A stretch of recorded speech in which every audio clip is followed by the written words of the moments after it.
इस वक्त नरेंद्र मोदी को घेरने के लिए इंडी गठबंधन ने पूरा जोर तो लगाया हुआ है और उनके दिमाग में बिहार का इलेक्शन घूम रहा है। इसलिए कभी वोटर लिस्ट की बात कर रहे हैं, कभी संविधान को लेकर संघ के बयान पर बवाल मचा रहे हैं, जिससे नरेंद्र मोदी के खिलाफ माहौल बन सके। लेकिन मोदी इन सब में नहीं पड़ रहे, क्योंकि उनके दिमाग में तो कुछ और ही चल रहा है। नरेंद्र मोदी अलग लेवल की तैयारी कर रहे हैं और यह तैयारी है उस पाकिस्तान के खिलाफ जो अब अमेरिका की गोद में भी खेल रहा है और चीन की गोद में भी खेल रहा है। अमेरिका और चीन की गोद में बैठकर पाकिस्तान को लग रहा है कि वो नरेंद्र मोदी के नए भारत से बच जाएगा। लेकिन बॉस, ऐसा होने वाला नहीं है, क्योंकि नरेंद्र मोदी ने भी पूरी तैयारी की हुई है। अमेरिका, चीन, पाकिस्तान को एक साथ निपटाने और पाकिस्तान को फिर से फोड़ने के लिए पीएम मोदी क्या कर रहे हैं उसकी एक झलक आपको दिखाता हूं। भारत ने रूस से बात कर ली है। रूस भारत को जल्दी ही S-400 की बाकी बची 2 यूनिट भी देने वाला है। यह वही S-400 है जो भारत का सुदर्शन चक्र है और जिसने ऑपरेशन सिंदूर में पाकिस्तानी मिसाइलें तबाह कर दी थी। इसके साथ ही भारत अब रूस से लड़ाकू विमान सुखोई 30 MKI का अपग्रेडेड वर्जन भी ले रहा है। ऑपरेशन सिंदूर के दौरान सुखोई 30 MKI से ही ब्रह्मोस मिसाइल दागकर पाकिस्तान के एयरबेस फोड़ दिए गए थे। यानी भारत बहुत जल्दी में है अपने हथियारों की खेप को बढ़ाने के लिए। क्या इसका मतलब यह है कि बहुत जल्द ऑपरेशन सिंदूर पार्ट 2 लॉन्च होना है? भारत को ऐसे और हथियार मिलने वाले हैं जिनका खौफ पाकिस्तान के दिल में बैठा हुआ है।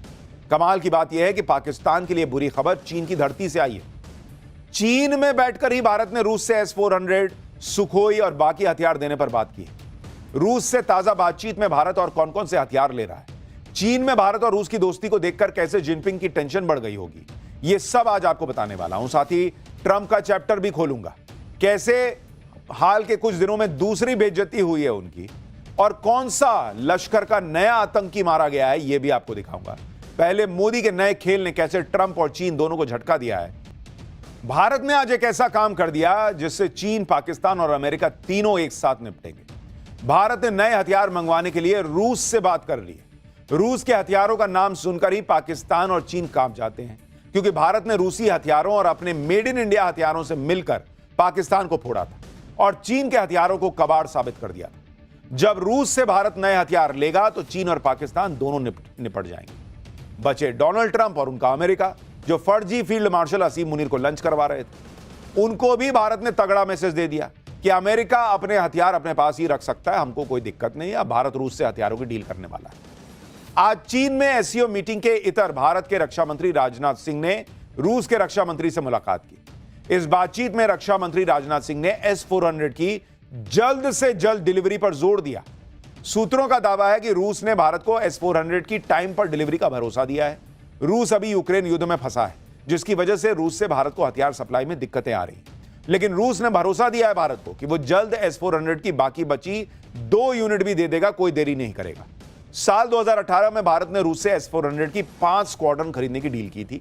भारत को साल 2023 के अंत तक S-400 की 5 स्क्वाड्रन मिल जानी थी, लेकिन अभी 3 मिली। सूत्रों के मुताबिक रूस S-400 की चौथी खेप साल 2026 में और 5वीं खेप साल 2027 में देगा।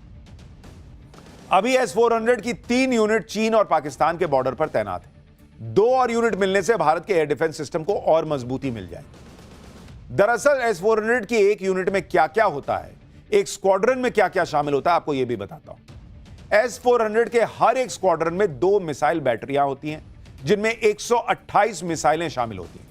ये मिसाइलें हवा में ही दुश्मन के bombers, fighter jet, cruise missile को तबाह कर सकती हैं। ये मिसाइलें 120, 200, 250 और 380 किलोमीटर तक मार करने की में सक्षम है। हर स्क्वाड्रन में लंबी दूरी का रडार सिस्टम और हर मौसम में चलने वाले ट्रांसपोर्ट व्हीकल होते हैं। S-400 के अलावा भारत ने रूस से सुखोई 30 MKI के अपग्रेडेड वर्जन की सप्लाई पर भी आज बात कर ली। वायुसेना के पास अभी करीब 260 Sukhoi 30 MKI fighter jet. Bharat इन फाइटर जेट्स को अपग्रेड करने पर जोर दे रहा है, जिसमें नया radar system, electronic warfare system, advance air to air missile integration शामिल। पाकिस्तान और चीन के खतरे को देखते हुए आधुनिक सुखोई 30 MKI बहुत जरूरी है। सुखोई 30 MKI भारतीय वायुसेना का शक्तिशाली और मल्टी रोल लड़ाकू विमान है। पिछले साल ही भारत ने सुखोई को सुपर सुखोई बनाने की योजना शुरू की। इस योजना पर मोदी सरकार 63,000 करोड़ रुपए खर्च कर रही है। इसमें 84 सुखोई 30 MKI फाइटर जेट्स को अपग्रेड कर सुपर सुखोई बनाने पर काम हो रहा है। भारत और रूस की बातचीत में S-400 और सुखोई के अलावा बाकी हथियारों पर भी बात हुई। बैठक में भारत ने एयर टू एयर मिसाइलों के उत्पादन को लेकर बड़ी सहमति बनी। ऑपरेशन सिंदूर के बाद होने वाली इस बड़ी बैठक को रक्षा मंत्रालय ने हाल के समय की सबसे अहम द्विपक्षीय बैठक बताया। बैठक में मिलिट्री हार्डवेयर के सप्लाई में तेजी लाने पर भी जोर दिया गया। रूस की तरफ से पहलगाम आतंकी हमले की निंदा भी की गई। इधर भारत पाकिस्तान को फोड़ने के लिए हथियारों की डील पे डील कर रहा है। उधर पाकिस्तान में आतंकी इसी डर में जी रहे हैं कि पता नहीं भारत कब हमला कर दे। दूसरों को खौफ में डालने वाले आतंकी खुद पाकिस्तान में सुरक्षित फील नहीं कर रहे। आज ही पाकिस्तान में एक और आतंकी को टपका दिया गया है। फिर से किसी अज्ञात हमलावर ने लश्कर के आतंकी को टपका दिया। इस आतंकी का नाम शौकत है। इसके बारे में दावा है कि यह लश्कर ए तैयबा का फाउंडर मेंबर था। शौकत लश्कर के एक और फाउंडर मेंबर अब्दुल रहमान मक्की का सबसे करीबी था। शौकत मुरीद के आतंकी कैंप में घोड़ों की देखभाल करता था और आतंकियों को ट्रेनिंग देता था। फिर से एक आतंकी को निपटाकर पाकिस्तान को कड़ा मैसेज दे दिया गया है, क्योंकि पाकिस्तान अमेरिका और चीन के दम पर फूलकर फिर से अपनी आतंकी फैक्ट्री को चलाने में जुटा हुआ है। पाकिस्तान को लगता है कि अमेरिका और चीन उसके साथ हैं और इसलिए उसका कोई कुछ बिगाड़ नहीं पाएगा। लेकिन पाकिस्तान को पता नहीं कि नरेंद्र मोदी की नजर इस वक्त पाकिस्तान पर ही है। वो इंतजार कर रहे हैं कि पाकिस्तान गलती करे और इस बार फिर ठोकेंगे पहले से भी तगड़ा, और पाकिस्तान सीधा कब्र में नजर आएगा। और पाकिस्तान मौका देगा, क्योंकि खबरें आ रही हैं कि पाकिस्तान की सेना और ISI एक बार फिर से POK में आतंकी लॉन्च पैड और ट्रेनिंग सेंटर के स्ट्रक्चर को खड़ा करने वाले हैं। लेकिन आतंकियों को भारत के हमले का डर सता रहा है, इसलिए पाकिस्तान की सेना अब आतंकियों को भरोसा दे रही है कि उनके लिए हाईटेक ट्रेनिंग कैंप बनाए जाएंगे, ताकि भारतीय एजेंसीज के सर्विलांस से बचा जा सके। पाकिस्तान की सेना आतंकियों को भरोसा दे रही है कि उनके कैंप को खुद पाकिस्तान की सेना गार्ड करेगी। भाई आतंकी घबराए हैं कि कभी भी कोई मार देगा, तब तो कह रहे हैं अरे हम बचाएंगे ना यार। एक कैंप में 200 से ज्यादा आतंकियों की ट्रेनिंग या उनके रुकने का इंतजाम नहीं होगा, ताकि अगर भारत का हमला हो तो एक साथ 200 से ज्यादा आतंकी न टपक जाए। डरे हुए आतंकियों को फिर से ट्रेनिंग कैंप में लाने के लिए बहावलपुर में कुछ दिन पहले ही पाकिस्तान की सेना और ISI ने आतंकियों के साथ बाकायदा एक मीटिंग की, जिसमें जैश ए मोहम्मद और लश्कर से जुड़े करीब 200 से ज्यादा आतंकी और कमांडर शामिल हुए। यानी यह मान के चलिए कि पाकिस्तान बहुत दिन नहीं लगाएगा और ऑपरेशन सिंदूर पार्ट 2 लॉन्च करने का मौका देगा। और इसीलिए चीन में बैठकर रक्षा मंत्री ने रूस से डील कर ली है कि भाई जल्दी, जितना जल्दी हो सके दो माल, क्योंकि ये तो जल्दी सुधरेगा नहीं पाकिस्तान, तो इसको फिर मारना है।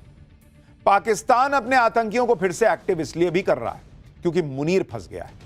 पाकिस्तान में लोग पूछ रहे हैं कि ट्रंप के साथ लंच तो कर आया मुनीर, लेकिन डील क्या करके आए हो, बताओगे नहीं क्या? आप सुन रहे हैं, पाकिस्तान के सांसद संसद में खड़े होकर मजाक बना रहे हैं कि हमेशा तो प्राइम मिनिस्टर जाता था, इस बार यही उठ के चल दिया मुनीर। चलो तुम ही चले गए, लेकिन आके बताओ तो कि क्या बात करके आए हो। कुछ खिलाया भी ट्रंप ने या खाली ऑर्डर दिया था, ये लिख लो, ये कर देना, ये लिख लो, ये करेंगे, सुन लो, ये करेंगे। पाकिस्तान का फील्ड मार्शल मुनीर तो अमेरिका में जाकर ट्रंप को नोबेल पीस प्राइज देने की सिफारिश कर आया। पाकिस्तान में शहबाज शरीफ भी ट्रंप को नोबेल के लिए नॉमिनेट कर रहे हैं, लेकिन उसके अगले ही दिन ट्रंप ने ईरान पर बम गिरा दिया था। इसी को लेकर अब पाकिस्तान की संसद में शहबाज शरीफ पर भी सवाल उठ रहा है।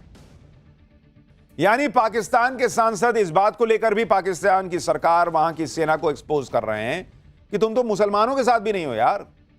ईरान के मुसलमानों के खून से हाथ सने हैं अमेरिका के, वहां फिलिस्तीन में मुसलमानों के खून से हाथ सने हैं अमेरिका के, और तुम वहां ट्रंप को कह रहे हो कि इसको जो है peace prize, Nobel peace prize दे दीजिए। यही है पाकिस्तान की सच्चाई। और इधर चीन में बैठकर भारत ने रूस से बड़ी डील की। उधर भारत ने चीन को भी अच्छे से समझा दिया कि पाकिस्तान के चक्कर में ना पड़ो भाई। SCO की मीटिंग के इतर भारत के रक्षा मंत्री राजनाथ सिंह ने चीन के रक्षा मंत्री से मुलाकात की। इस मुलाकात में चीन को आगाह करते हुए भारत की तरफ से कहा गया कि द्विपक्षीय रिश्तों में नई मुश्किलें खड़ी करने से बचना चाहिए। भारत की चीन को यह सलाह पाकिस्तान को लेकर थी। भारत ने चीन को समझा दिया कि कह देने से कोई अच्छा पड़ोसी नहीं होता, उसके लिए अच्छा माहौल भी बनाना पड़ता है। राजनाथ सिंह ने चीन के सामने ही पाकिस्तान के आतंकवाद का जिक्र किया, पहलगाम हमले का नाम लिया और चीन को बताया कि पाकिस्तान के जिस बर्बर हमले पर वो मुंह चुरा रहा है, उसमें निर्दोष लोगों की जान गई थी। राजनाथ सिंह ने चीन के रक्षा मंत्री को यह भी बता दिया कि कैसे भारत ने ऑपरेशन सिंदूर में पाकिस्तान के आतंकी ठिकानों को तबाह किया। यानी चीन के सामने ही भारत उसे पाकिस्तान की बर्बादी की कहानी सुना रहा था, और शायद चीन को थोड़ी अकल आए, ये उम्मीद कर रहा था। भारत की तरफ से चीन को यह भी समझा दिया गया है कि इस सीमा विवाद में बेवजह न उलझे और ऐसे मसलों को तरीके से सुलझाए, और इसके लिए भारत की तरफ से स्टेप बाय स्टेप प्रक्रिया को अपनाने पर जोर दिया गया। पहले 2024 की डिसएंगेजमेंट प्रक्रिया का पूरी तरह से पालन किया जाना चाहिए। सीमा पर तनाव कम करने का प्रयास किया जाना चाहिए। फिर सीमा को निर्धारित करने के लिए बातचीत की जाए ताकि हमेशा के लिए बॉर्डर विवाद का निपटारा हो सके। राजनाथ सिंह ने कहा कि ग्राउंड पर एक्शन लेना होगा, जो अविश्वास पैदा हुआ है उसे कम करना होगा। भारत और चीन दोनों तरफ से एलएसी पर शांति बनाए रखने पर जोर दिया गया। चीन के रुख से यही लग रहा है कि ऑपरेशन सिंदूर में पाकिस्तान की धुलाई देखकर वो ये समझ गया है कि भारत से सीधे टक्कर लेने में फायदा नहीं है बॉस। मोदी ने चीन को टाइट तो किया ही, फिर ट्रंप का भी नंबर आया, जो भारत पाकिस्तान के मामले में बड़े उछल रहे थे। लेकिन पहली बात तो नरेंद्र मोदी ने ट्रंप के मुंह पर ही कह दी थी कि अपने काम से काम रखो, फोन पे बोला था। दूसरी बात यह है कि ट्रंप जिस तरह से अमेरिका का कबाड़ा करते जा रहे हैं, उसमें उन्हें खुद को बचाने के लिए मोदी का ही सहारा लेना होगा। आप देखिए कि ट्रंप की नीतियों से अमेरिका का क्या हाल हो गया है। अमेरिका की जीडीपी में इस साल जनवरी से मार्च तिमाही में 0.5% की गिरावट दर्ज हो गई है, जो 2022 के बाद सबसे बड़ी गिरावट है। जबकि अक्टूबर दिसंबर 2024 की तिमाही में अमेरिकी अर्थव्यवस्था 2.4% की दर से बढ़ रही थी। भाई, ट्रंप के आने के बाद गिर गई अर्थव्यवस्था अमेरिका में। ट्रंप ने जनवरी में ही राष्ट्रपति पद की शपथ ली थी और आते ही पूरी दुनिया से टैरिफ वॉर छेड़ दिया, जिसमें अब अमेरिका खुद फंस गया है। ट्रंप के आने के बाद अनुमान था कि अमेरिका की अर्थव्यवस्था 0.2% तक गिरेगी, लेकिन यह तो 0.5% गिर गई भाई, जिसकी वजह ट्रंप की टैरिफ नीति को माना जा रहा है। एक्सपर्ट्स के मुताबिक अमेरिका की जीडीपी में गिरावट के पीछे सबसे बड़ा कारण इंपोर्ट में होने वाली भारी बढ़ोतरी है। एक्सपर्ट्स के मुताबिक ट्रंप के टैरिफ शुल्क बढ़ाने की आशंका के चलते अमेरिकी कंपनियों ने भारी मात्रा में विदेशी सामान ऑलरेडी खरीद लिया और इससे अमेरिका की जीडीपी सिकुड़ गई। ट्रंप के फैलाए टैरिफ वाले रायते से अमेरिका की अर्थव्यवस्था को झटका लगा है। अब ट्रंप के सामने यह चैलेंज है कि भूल को सुधारे कैसे। शायद यही वजह है कि ट्रंप